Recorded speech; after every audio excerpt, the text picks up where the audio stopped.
Hello everyone, today in this video I will show you how to fix alarm not working in iPhone 16 Pro Max.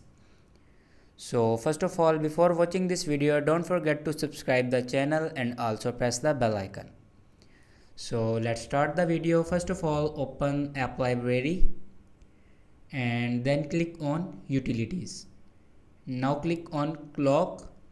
First of all, turn on your alarm and then go back and open settings, and now scroll down and here you see the option sound and haptics. Click on sound and haptics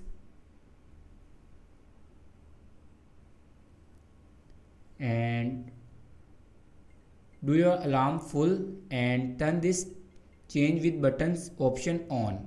After doing this, you can increase your volume with your buttons. After that, make sure you wake up with your alarm. So this is the way to fix alarm in iPhone 16 Pro Max. Thanks for watching this video.